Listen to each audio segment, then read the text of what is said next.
Okay, today is November 14th, and we're recording for Accounting 201.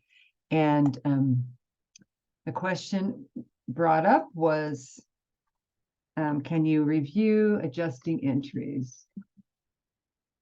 I'm just going to write them down. Anybody have other questions? So we're just going to do this for about 10 minutes, and then we're going to stop. No other questions?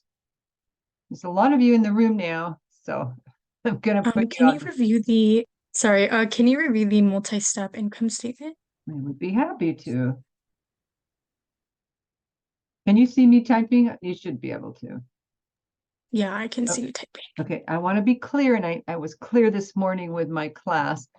The multi-step income statement, you're only responsible for the perpetual inventory system. Remember, we have two inventory systems. One's perpetual, where we track inventory with every transaction that involves inventory, and we use the inventory account and cost of goods sold when we sell something.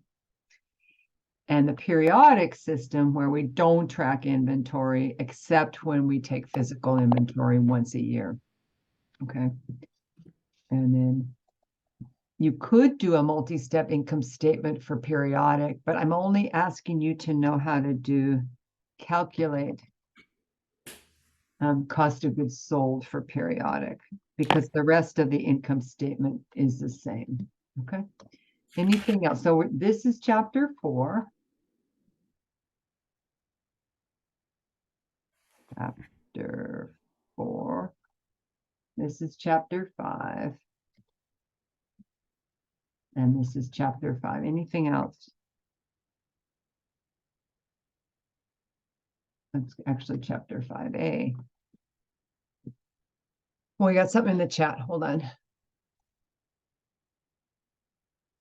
Also, the question where you fill in the missing amounts, it has the financial statements. It's exercise 7 on the practice exam. Okay, and I think that one, do practice exams. It's exercise 7 on practice exam. See if we can bring this up.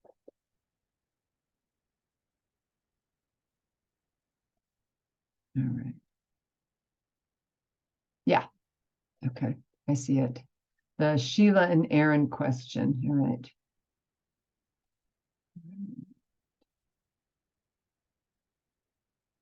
Anything else on the practice exam you want to go over?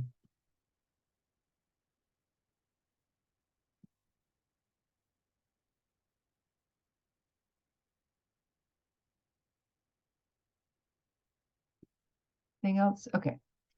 Let's adjusting journal entries, since Apolline was first. Let's go through them. Do you want to go, Apolline, do you want to go through the practice exam, or do you want to go through the actual adjusting journal entries in your chapter? Yeah, the actual one from the chapter. All right, you got it. So let's go look at those.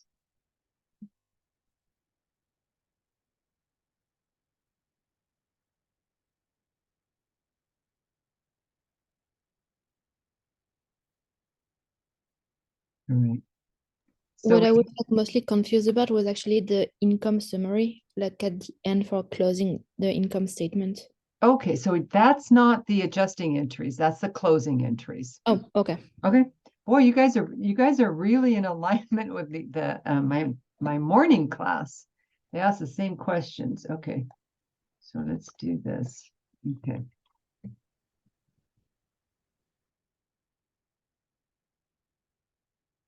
All right. Okay, so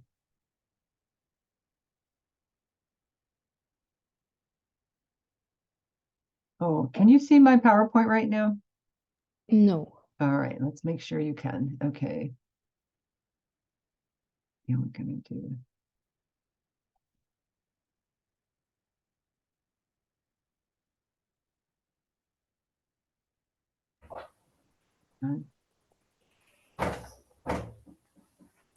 Now, can you see my PowerPoint?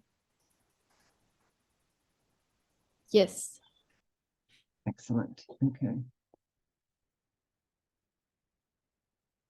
Now, does it look like a slideshow now? Okay. All right. So something to keep in mind, chapter 4 has 7 adjusting journal entries and 4 closing journal entries. Okay. So we're going to go down to the closing journal entries. Oh, hope you're not dizzy. Okay, so what? Oh, wait, we have one more chat. I think it's Jasleen. Mona, 6 and 7. I don't know how the answer formats. Okay, we'll do that too. All right. So you always start out with a trial balance. And that's what you saw on your practice exam as well. And I want you guys to tell me cash. So the trial balance, if it's in the proper order, should be assets, liabilities, stockholders' equity, revenue, and then expenses. Okay. So cash is, of course, an asset. In the chat, direct message me. What is the last asset here on this list? What is the last asset on the list? Equipment. Direct message me. Oh my God. It's okay. It's okay. So, but that is not correct, but go ahead. What's my last asset?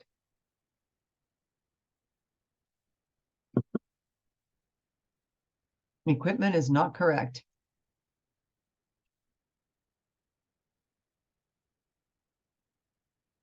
Ben, you are correct. Jeff, you are now correct. Apolline, you are now correct. Jasleen, no. So the last asset is accumulated depreciation. When you make a classified balance sheet, we say equipment less accumulated depreciation equals net property, plant, and equipment, right? So even though it has a credit balance, it's part of the assets on the balance sheet. So that's the last asset. So that means notes payable is the first liability. What is the last liability?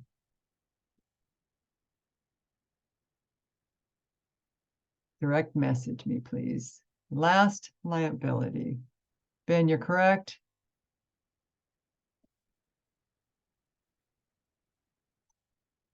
Apolline, no. Mona, yes. Apolline, yes. Good. Anybody else? There's more people in the room.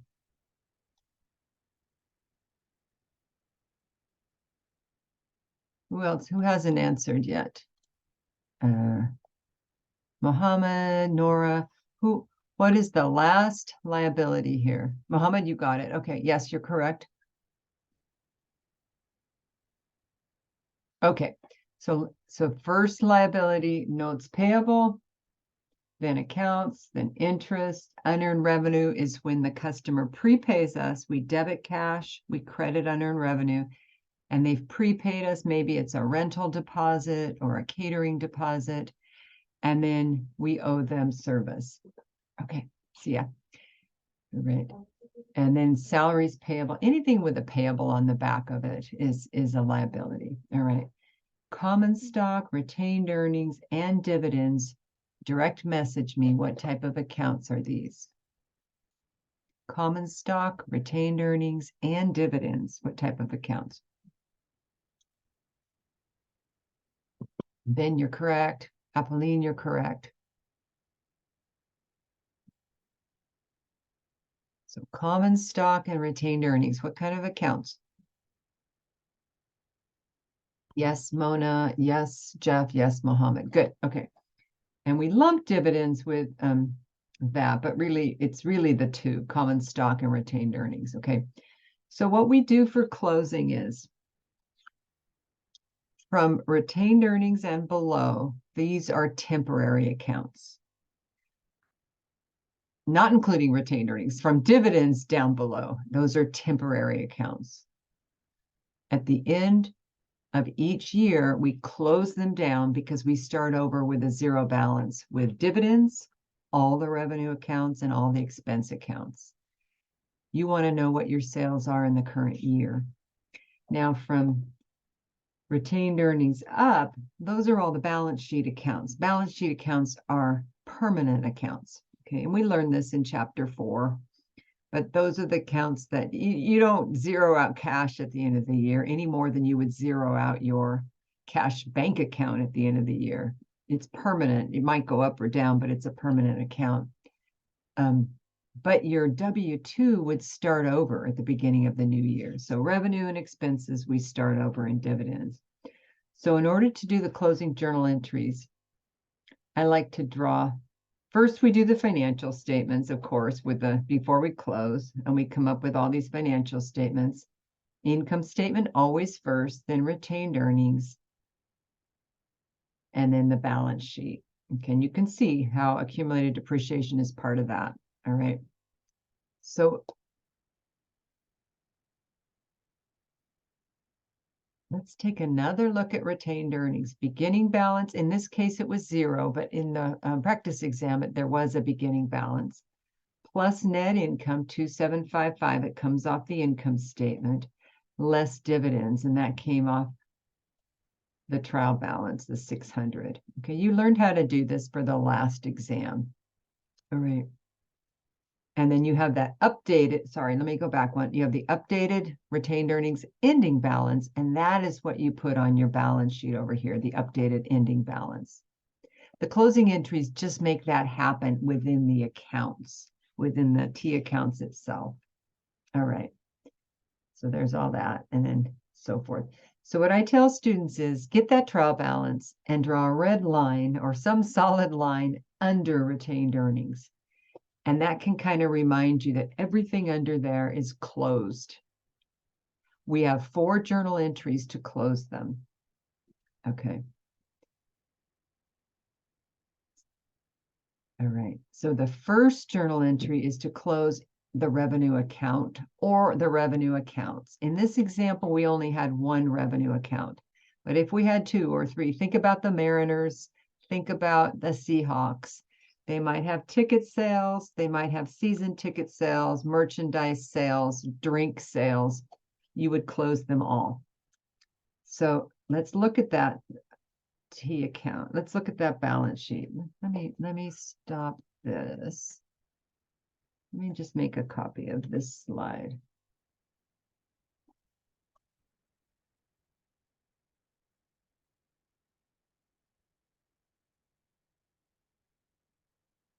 All right, let's go back there. All right. So there we are. So we're saying we have 1 revenue account, has a credit balance 8950. To get rid of it, we debit that account, make it go away, and we use this new account called income summary. That's a very, very temporary account. It's not even listed on the trial balance because it mostly has a 0 balance. But we're using it for a special reason. We want to use it to create a journal entry for net income. But for right now, we're closing the revenue accounts. Debit revenue, credit income summary. Our next step is to close 1, 2, 3, 4, 5, 6 expense accounts. They normally have a debit balance. We're going to credit them to make them go to 0. And here we go. So here we are crediting those 6 expense accounts, add those numbers up, and we're going to debit income summary for 6195. So here I've posted closing entry number 1. You can see a debit to service revenue and a credit to income summary. And then here's closing entry number 2, closing the expense accounts. So we're crediting all these expense accounts and we're debiting income summary. Now look at that balance. It's a credit balance of 2,755, which agrees with net income. If you go back and look at net income a few slides back, you had 2,755.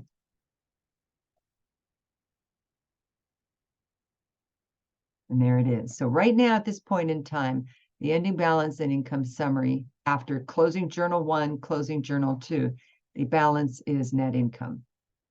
If it were a debit balance, it would be net loss. Okay, so we've closed this account, we've closed all of these. Now we have to close income summary. And why do we do this?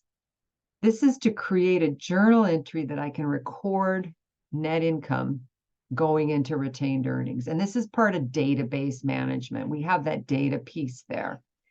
So income summary had a credit balance, so we're going to debit it, and we're going to credit retained earnings. So now income summary is 0, and that's your goal. If you have a balance in income summary, you have made a mistake.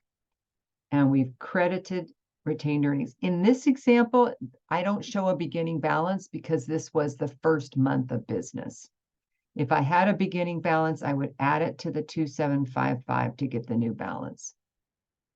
So now we're done with closing entry 3. Anybody have a question? I just want to clear something up. So Sure.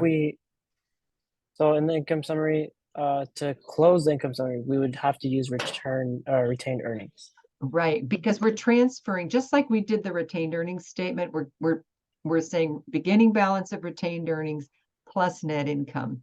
So this is the journal entry that makes that happen, Jeff. Okay. Okay. All right, but we were only up to number 3. We've got one more account to close, and that's our dividends accounts. And dividends is not an expense. It's just a cash withdrawal from the company. Okay, so we transfer dividends to retained earnings. So we had a debit balance in dividends. Now we're clearing it out with a credit, and we're debiting retained earnings. Okay. So dividends is now 0, and retained earnings is lower because dividends makes retained earnings go down. So the ending balance of retained earnings is that 2,155. And let's see if I have all that. Hang on. Let me go back to this. Hold on, everybody. I want to show you that.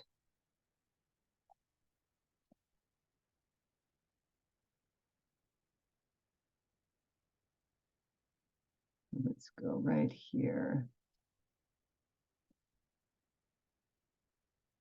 Okay, so here's retained earnings. We had no beginning balance. It was 0 plus net income 2,755 minus dividends equals the ending balance.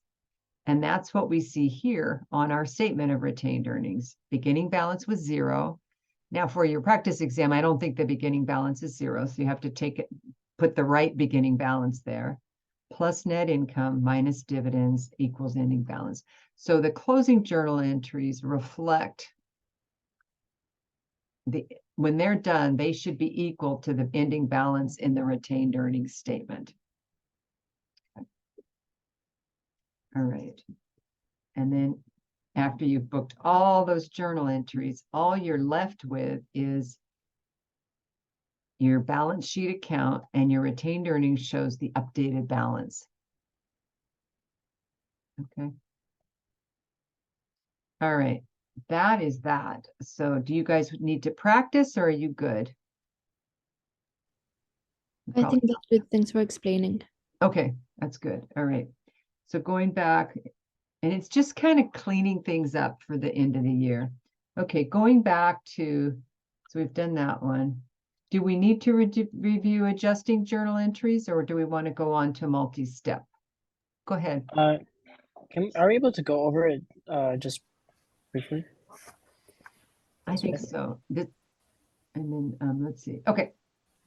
Let me bring them up. I was hoping I had like a full list of them. Let's see. I don't think I do. That would be too nice. All right. So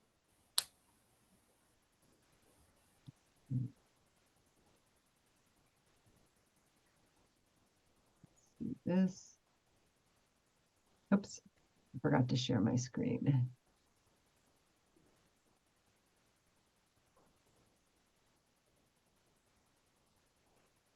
So in chapter 4, there are 7 adjusting journal entries, and I'm not saying you will get the identical adjusting journal entries, but they will be very, very close, okay? So we have 4 prepaid journal entries. 3 of them relate to expenses, and 1 relates to revenue, and a couple of accruals. I'm sorry, a couple of accrued expenses and accrued revenue. Okay. So the every single adjusting journal entry has to have at least one balance sheet account, could be an asset, could be a liability, and one income statement account, revenue or expense. Okay. It should never, never, never involve the cash account. Never, never, never, never. Never. All right. So here we go. So again, you're looking at a balance, you're looking at a trial balance, and this is a different trial balance than we just looked at for closing, because the one we looked at for closing had already reflected those 7 journal entries, these 7 journal entries. But you're going to see the first 4 are prepaid and they affect the supplies account, some sort of prepaid account. In this case, it's prepaid rent, could also be prepaid insurance, an equipment account, and unearned revenue. Okay, so I want to talk about the accounts. I want to talk about the journal entries, and I want to go right to the journal entries. The way we went over this in class today was if it's an adjusting journal entry for supplies, the adjusting journal entry is going to be debit supplies expense and credit supplies, right? It is not going to be any other journal entry. So your strategy needs to be know the journal entry and then go back and work on the dollar amount. Okay. So the first adjusting journal entry is saying, hey, we bought supplies. Now we're recognizing how many supplies we used up. So let's look at so now we have the account titles. We don't need descriptions on exams. I put them in my PowerPoints to help you remind you of what the journal entry is about. Okay. We originally bought 1550 in a previous transaction. Adjusting journal entries do not require that you book the original entry. They just say book the adjusting journal entry. So they're saying we already bought 1550 earlier, and now we went out and counted the supplies and we only have $800 worth. So we must have used up $750 in supplies. Okay. So you're having to kind of back into what you used up. It's like going, like I always say, you have nothing in your wallet. You go to the US Bank ATM machine and you get out $50. And then 3 days later, you have $10. You know you spent $40. Okay. So 750, 750. Rent. And again, this could be insurance, but the journal entry is similar. When you prepay for something, you debit the prepaid and you credit cash. Now we're saying, oh, we used it up. So in this case, they prepaid 4 months of rent, and now 1 month has gone by. So we're trying to record that 1 month. We want to recognize rent expense and reduce the asset account prepaid rent. And then you have to figure out that it's $1,100 a month. Okay. Depreciation, we bought the equipment, we debited equipment, maybe we credited cash. Now we're depreciating it. And the problem will have you calculate it, or they'll just give you the dollar amount. Okay. So in this case, it's saying it's $85 a month. It's depreciation expense credit and accumulated depreciation credit. So accumulated depreciation is a contra asset account. It lives with the assets.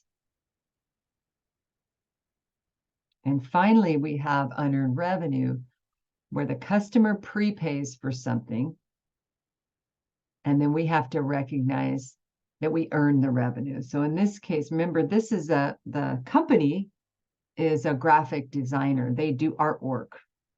And so they're saying, you prepaid us and we did some ads. We've earned this work. So we're saying we earned. If you hear the word earned, that means revenue. Service revenue, $650. And then we're going to reduce the liability account unearned revenue. Okay. All right, that's the 4 prepaids. Now we've got 3 accruals. And this one you have already done. Emerald City earned $2,300 for design they haven't yet recorded. So recorded, that's all it's saying. Debit accounts receivable, credit service revenue. And when I worked in business for all 4 companies at the end of the month, that was a big deal. Is there any revenue we haven't recorded yet? It doesn't matter if we've billed it. If we've earned it, we need to get it on the books as of this month. And so that's the journal entry we make. Accounts receivable, service revenue. If we don't record that, we are understating our sales. Okay. All right, so now we have the salary journal entry, and that's probably one of the more sophisticated journal entries. So let's go right to the journal entries: salary and wage expense, salary and wages payable. Done. Well, half done.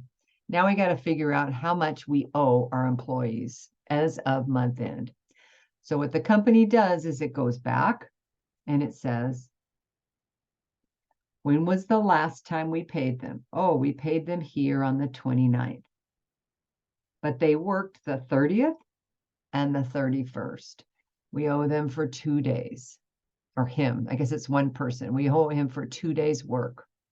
We're not going to pay him till the next month, but for financial statement purposes, we have to recognize all of our expenses.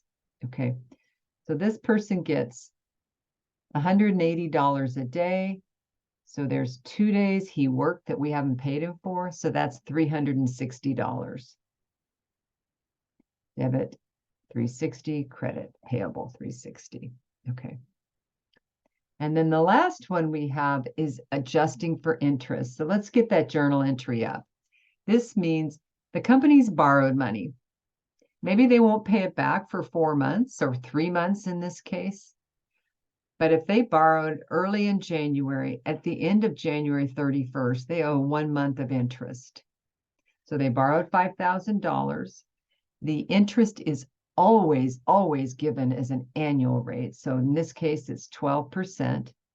And then we just prorate it 1/12 for 1 month. And we don't care that that's January 5th. It's close enough to the beginning of the month. We don't have to count the days. So we're saying we owe $50 of interest expense and interest payable. And just by making these 7 journal entries, we have properly recorded all the revenue that we have earned, and we have properly recorded all the expenses that we owe. All right. And then lots of T accounts. And then here's your updated trial balance. And that was the trial balance that we're going to use to make statements, which we just went over. And then it's the same trial balance that we're going to use to close the books. All right. Okay. That's chapter 4 in a nutshell. So let's take a look at the multi-step income statement. Do I need to save it? Sure, I'll save it.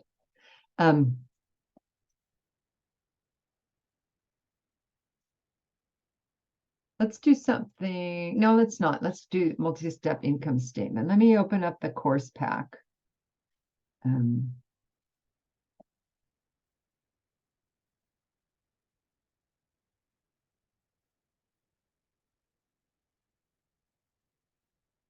right.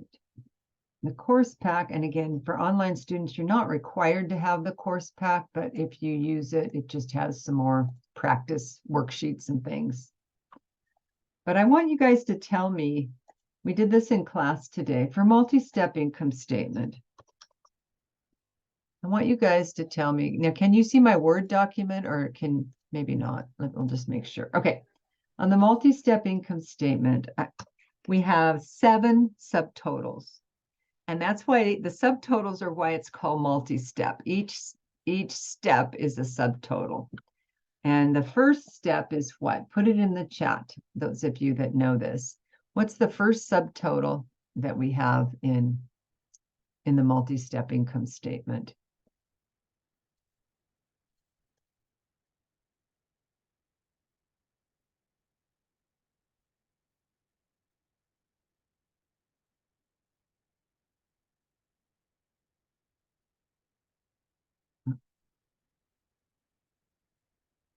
What's the name of the first subtotal we have in the multi-step income statement? And let me see. Can you guys see this? It says Jennifer Company. Can you guys see that or no? Yeah. Okay. Yeah, I can see. All right. So what's the first subtotal you see here? What's it called? Sales revenue. No, Net sales. net sales. What's the second Oh. subtotal you see? Gross margin, Great. What's the third subtotal you see? total operating expenses, Yeah, and the fourth? income from operations. Great. And I'm going to stop there because we have three more: total other revenue and expenses, income before tax, and net income. Those are the other three. Okay. I'm not as concerned about these subtotals here, the 2,700 and the 2,000. You can combine those and just say 700. We add the other revenue, we subtract, we add the other revenue and gains, we subtract the other expenses and losses. Okay. Okay. But let's focus on that top part. Four important subtotals: net sales, gross margin, total operating expenses, and income from operations, also called operating income. And I was complaining to the class today that why do we have so many names for the same thing? But we do. Okay. So I'm okay with this format. Let me just redo this a little bit. No, I don't want that.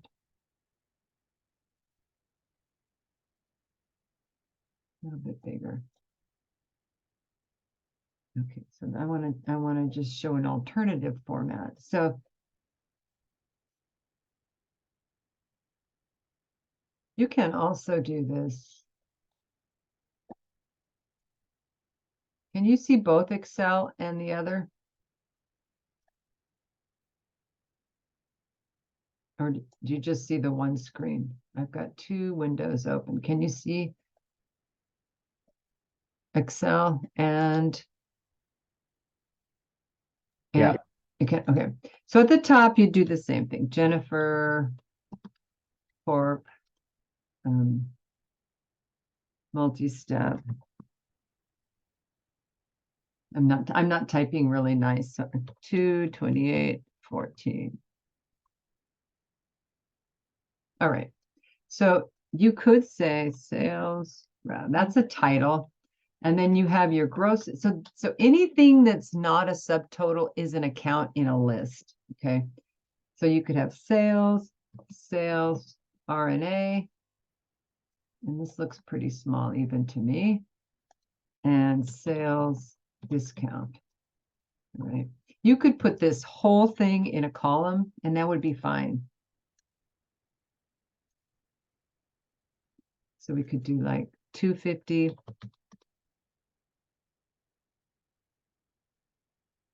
No, that's good. Okay. Just do this really quick.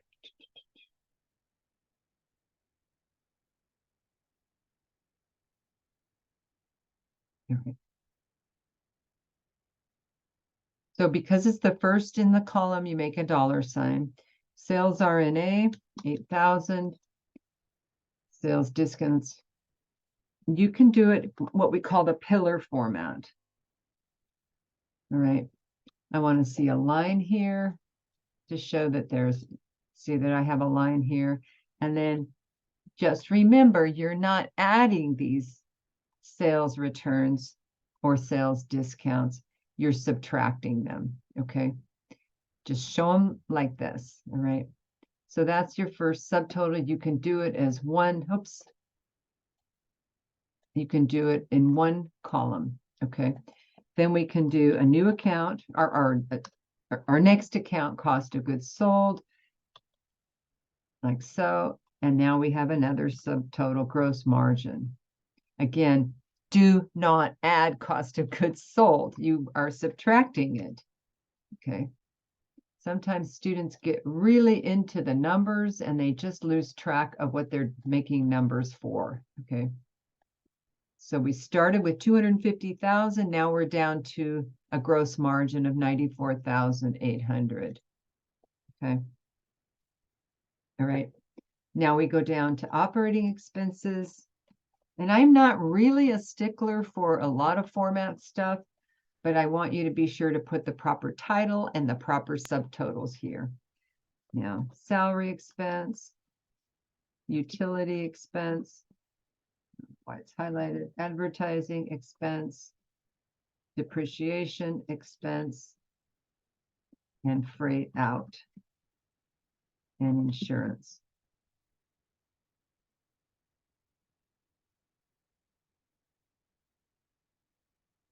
All right. And you can, again, put them all in this pillar, this same column of numbers, okay? And hopefully I'll get this right.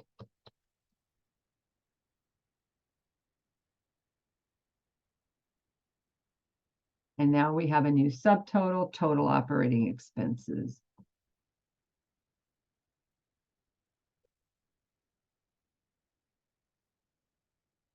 Yeah, I want to draw your attention to what's not here. Let me just add these up, make sure I haven't messed up. 74, oh good, I got that. And then we're going to come down here and we're going to do total operating income. And that is another subtotal. That's why I'm highlighting these numbers.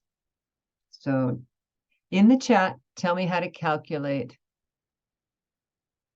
operating income at this point. You know the number here, it's going to be 202.78. How did I calculate it? Write it in the chat. You can abbreviate. I'll give you 30 seconds.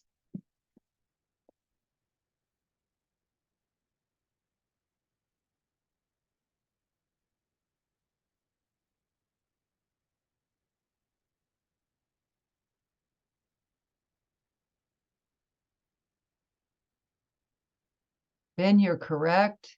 Mohammed, you're not correct, but you're close. Jeff, you are correct. Anybody else? How do I calculate total operating income? Another subtotal.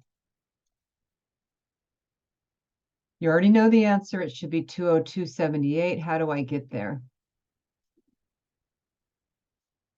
Jeff, yes. Nora, yes.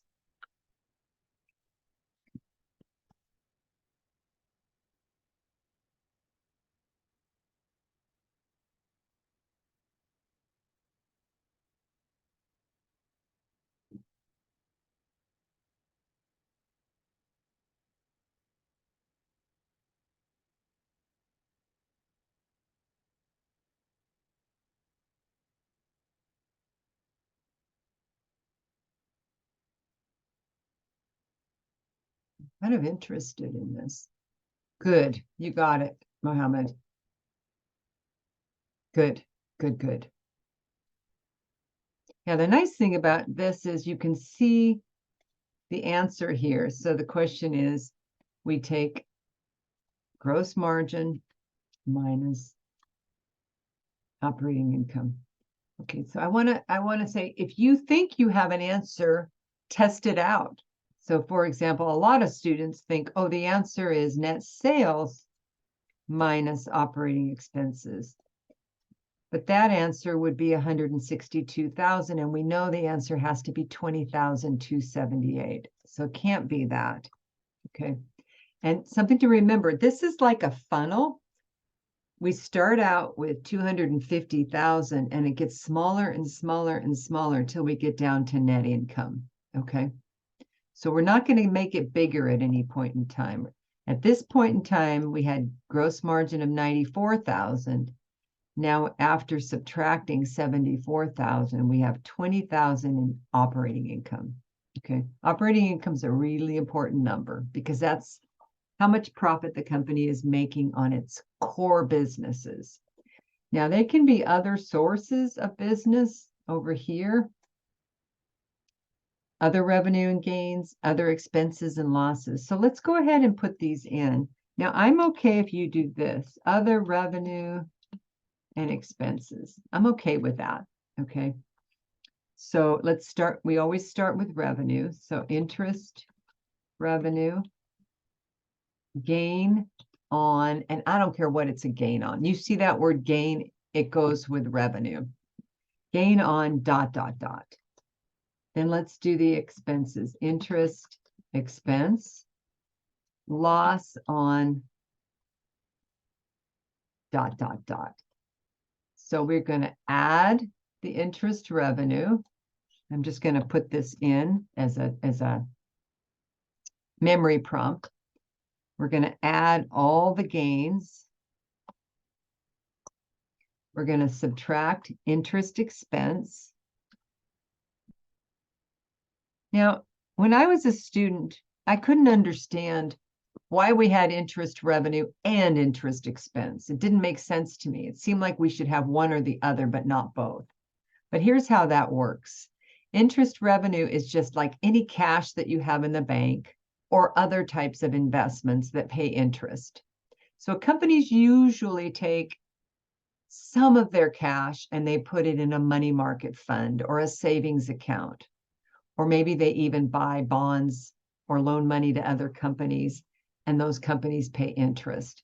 That's the source of interest revenue. Interest expense means the company did something. Maybe they bought something over a payment plan that took 5 months, 10 months, and because it took so long, they had to pay interest.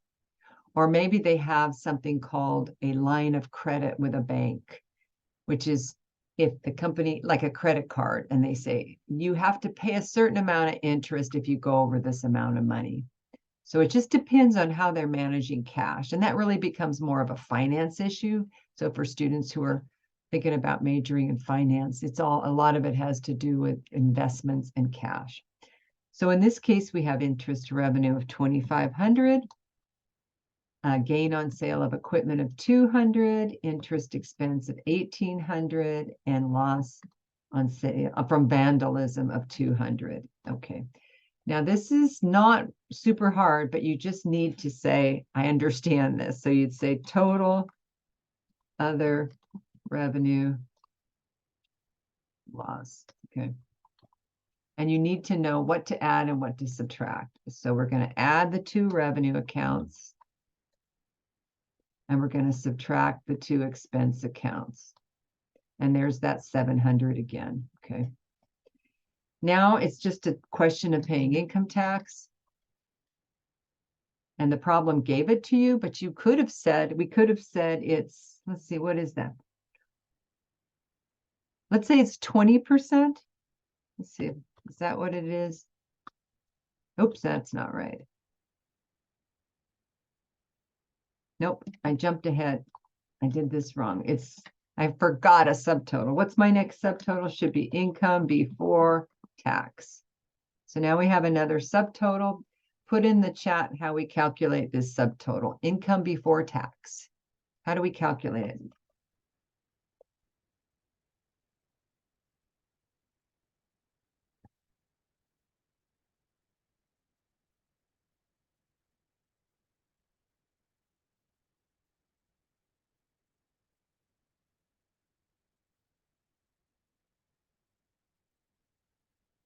Mohammed, you are correct.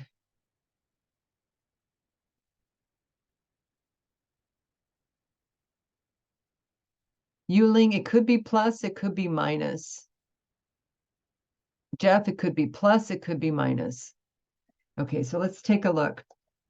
So we have total operating income, 20,278, and we have 700 here. This is the hard part.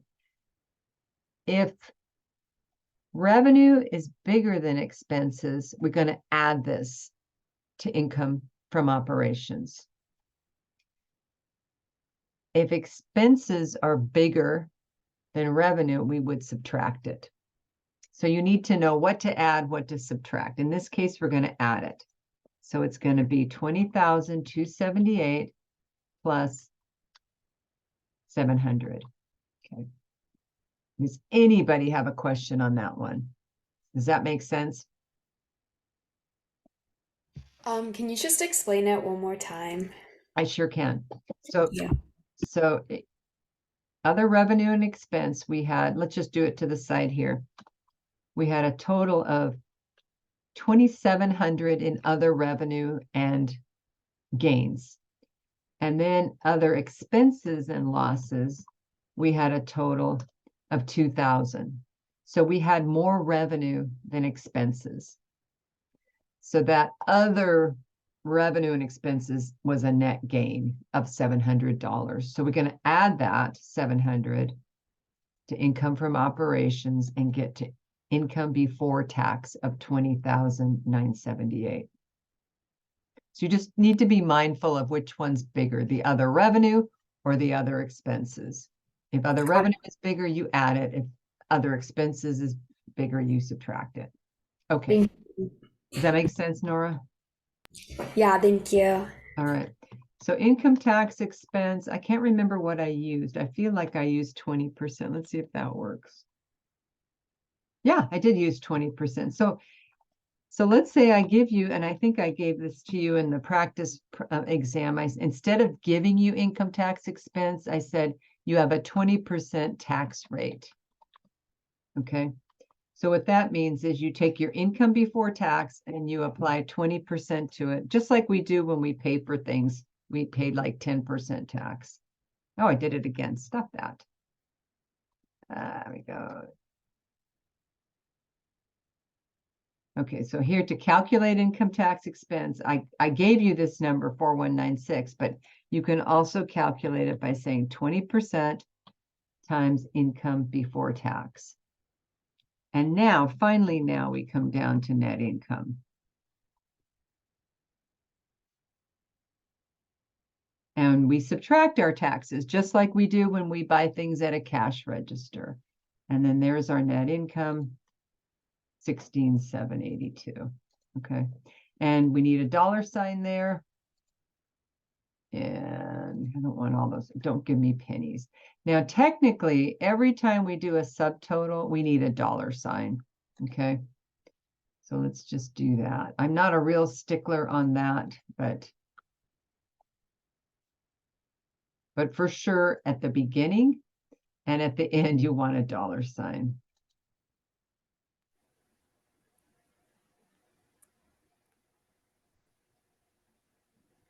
And then I'm missing a line here. I need another line here, and I need a line here. Okay. All right. So that's the multi-step income statement. All right. All right. So let's take a look at cost of goods sold. I wanted to go over that with you guys. And you're only going to need it for perpetual. And then let's take a quick look. I'll extend my office hours for a few minutes and go over calculating cost of goods sold. And we'll take a look at Sheila Aaron problems as well. Okay. I don't want that. I want the other one. So cost of goods sold, I went over this in class today, and I want to give you guys a little simpler view of this. So let's, because I think I like this picture more, showing how we do it. Here we go. All right. This is how we calculate cost of goods sold. If you have a course pack, it's on page 69. Okay. So there are 5 accounts: beginning inventory, purchases, purchase returns and allowances, purchase discounts, and freight in. Now, this is for the periodic inventory system. So with the periodic inventory system, we don't use inventory and cost of goods sold except once a year. Okay. So let me do one more idea here.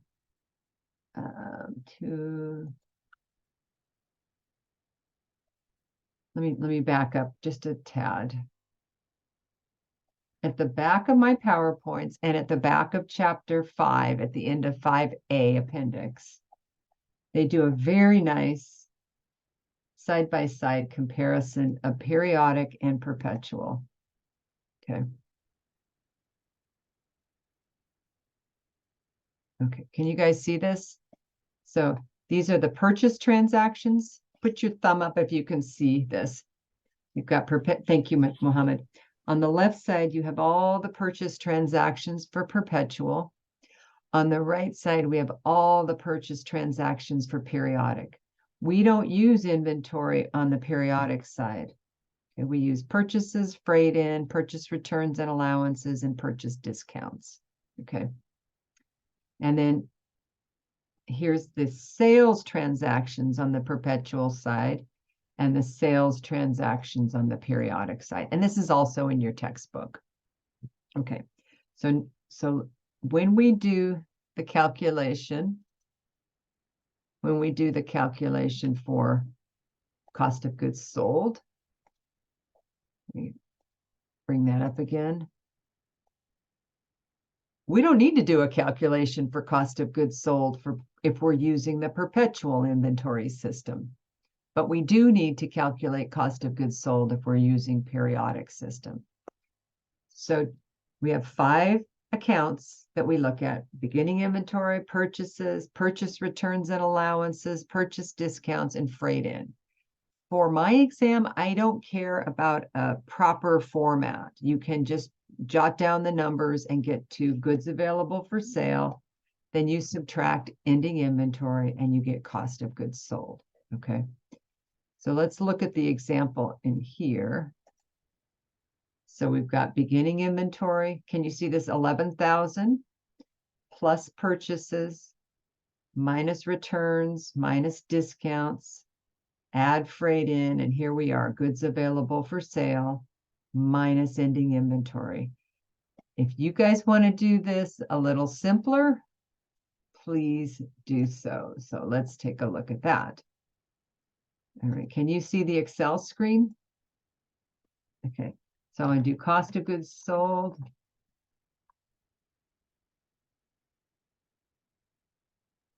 So we're going to do, you don't have to label anything when you do this calculation.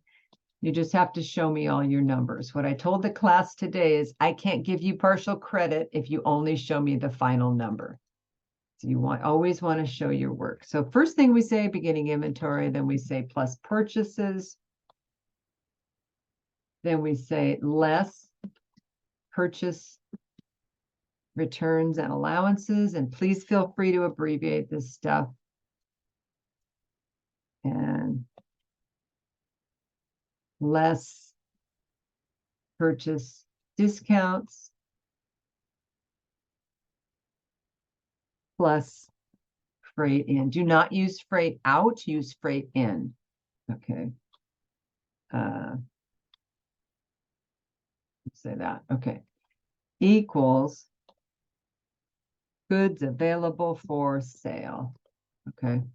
So we're going to say beginning inventory plus purchases minus purchase returns minus purchase discounts plus freight in, and we get 154,050. Then we say less ending inventory. And then we get cost of goods sold. Now, it's very possible if you're running a store, and there it is, 142,400. So this is a subtotal. This is a subtotal. Okay. 5 accounts to goods available for sale minus ending inventory gets you to cost of goods sold. Okay. All right. Last thing is the this guy right here. Okay, so this is testing you on, do you understand how these things work? So now that we've done the multi-step income statement, you should know that, and remember, let's go back and look at these calculations. They've given you net sales. Let's just do this, take this over here.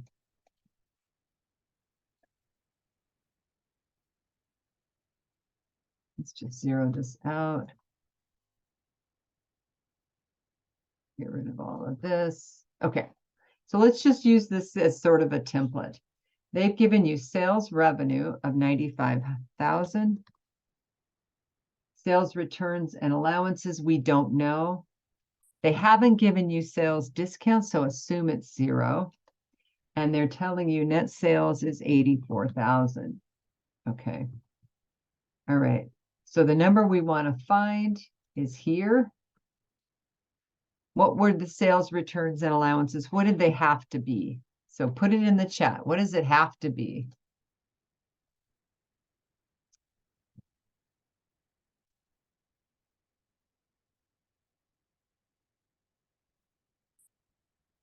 If we know gross sales is 95, but net sales is 84, what does sales returns and allowances have to be? Newling, correct. Mona, correct, but give me the answer. Who else?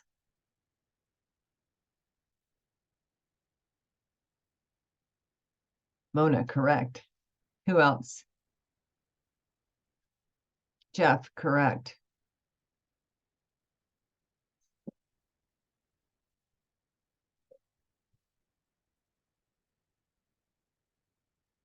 Who else? Ben, correct. What's the what does sales returns and allowances have to be? What does it have to be? Muhammad, correct. All right. So it has to be 11,000 because that's the only thing we're deducting. The fact that they haven't given us sales discount, we have to assume it's 0. Okay. All right. Now they're giving us cost of goods sold. They're saying here's cost of goods sold. And they're saying, what is gross profit, also known as gross margin? What does gross profit have to be? So give me that number. If you know net sales and you know cost of goods sold, what is gross profit?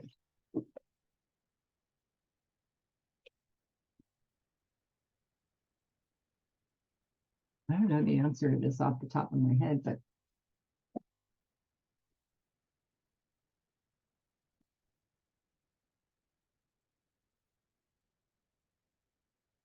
maybe. I might check, Mohammed. I have no idea. Oh, you got a second person who agrees with you. That's correct. Okay. And Jeff, I assume you're dealing in thousands. So gross margin is equal to net sales minus cost of goods sold. It's 26,000. Now we say operating expenses are 14,380. They're not telling us what the detail is here. They're just saying total operating expenses is 14,380. Okay. So again, what is here?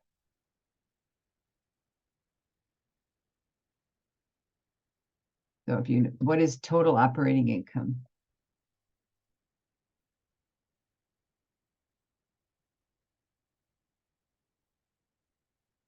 Must be, I'm doing it in my head, so I don't trust myself.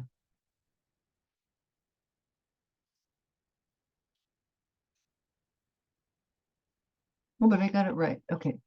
Yuling, you are correct. Anybody else? Nora, correct. So this is really testing you on, do you really get the multi-step income statement? Do you really get the subtotals?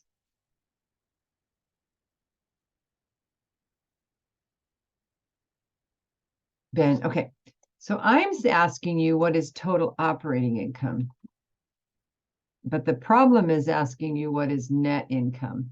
So you can see once again, they're leaving out other revenue and other expenses. So we have to assume it's 0, okay? So we're going to say other revenue and expenses is 0. So net income is going to agree with total operating income. All right, and they're not having us do taxes. They're just saying income before tax. So they haven't taken into account a tax rate. That's okay. It's a simple problem. All right. So what is gross profit? What is gross profit percent? And what is profit margin?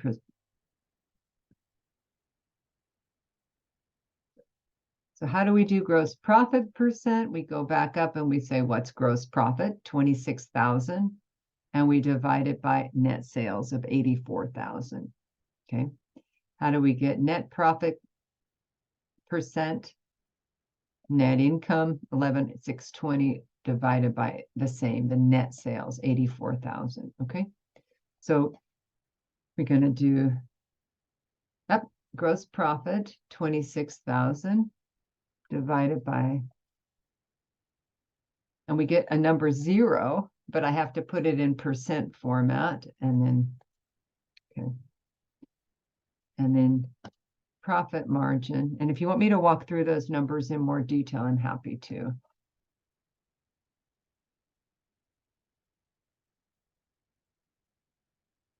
So let me know if you want me to walk through those numbers.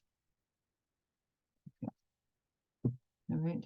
Are you able to walk through those numbers? I'm happy to. Yeah, thank you for asking. Okay. Perfect. So let's look at gross profit percent. So let's say, let me just grab these numbers. 26,000 divided by net sales. Okay. So let's do this. We want to know gross profit percent tells us what percent of sales is producing, how much is gross profit. So we say we're getting 26,000 out of 84,000. So we're going to divide the 26,000 by the 84,000. And if you guys do that in your calculator, you're going to get something that looks like this. Okay. Maybe you get more decimals. I don't know. Maybe you get something like that. All right. So how do we convert a decimal to a percent? We multiply it times 100. So we're going to take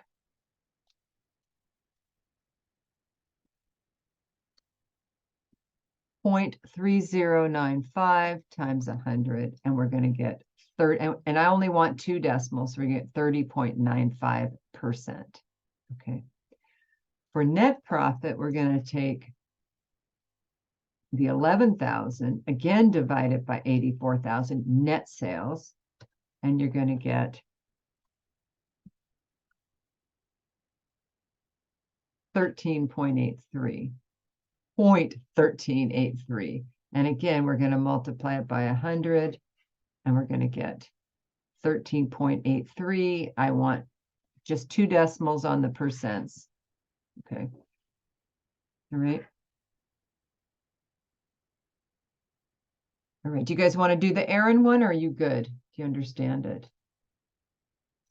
See who's left here. We got 8 people. You're all here still.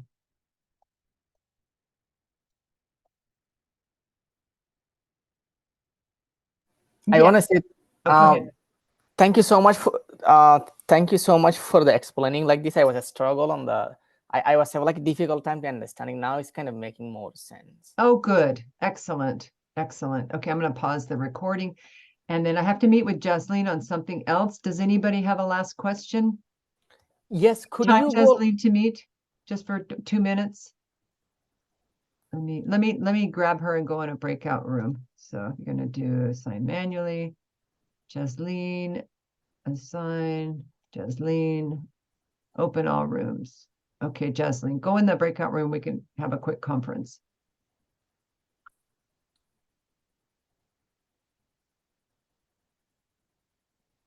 Jasleen, can you hear me?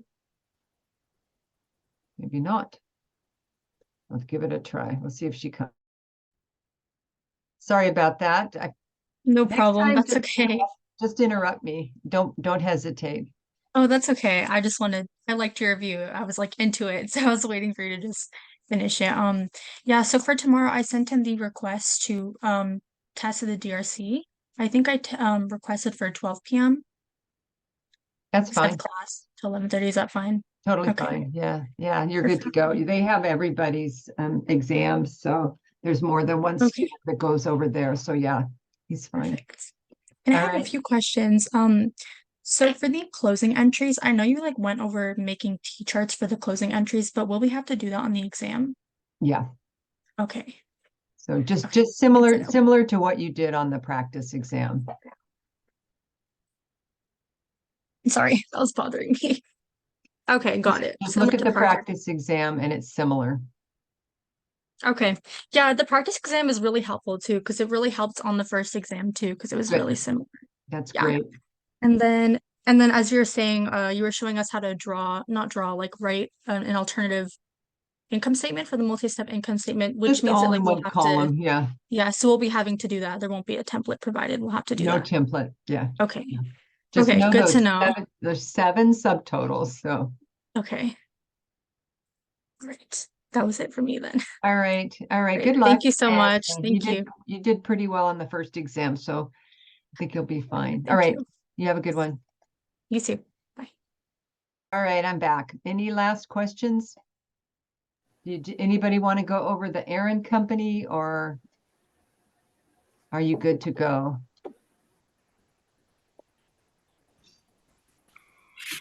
All right. Okay. I will see you guys later.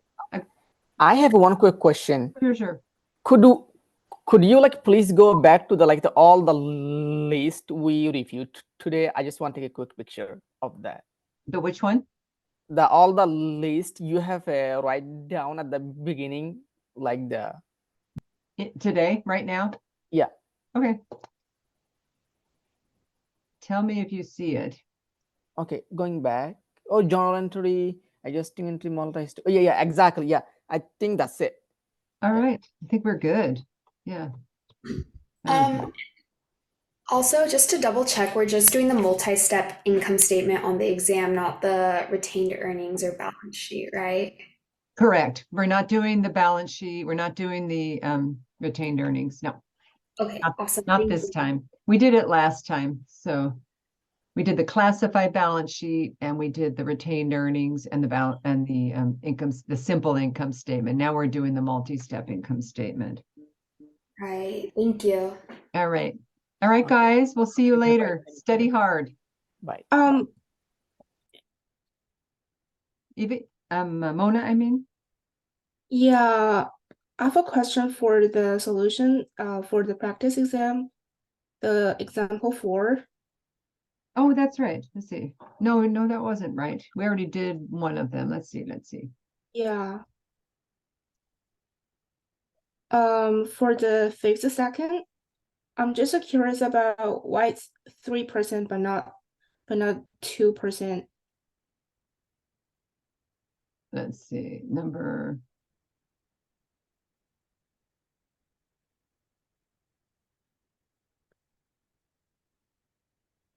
Martinez pays number 2. Should be 2%, right? 210 net 30, 215 net 30. Yeah, I think so. Because in the solution is that 3%. Oh, that's not right. Yeah, Double check. so that's No. what I'm curious about. That's no good. Okay, I might have changed it without remembering. Let's see. thank you. All right. You take care, Mona. I Yeah. actually have another question also related to the practice exam. Yeah. So on the first one, that adjusting journal entry for the number 3.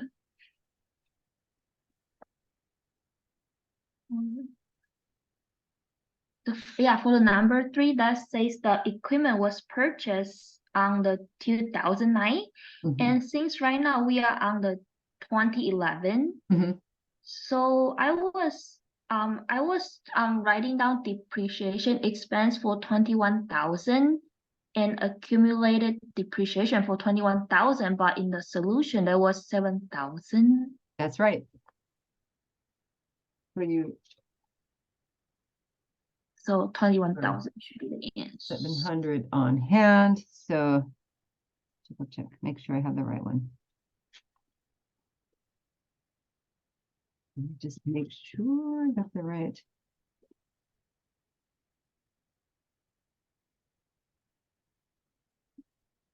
All right, so let's read it.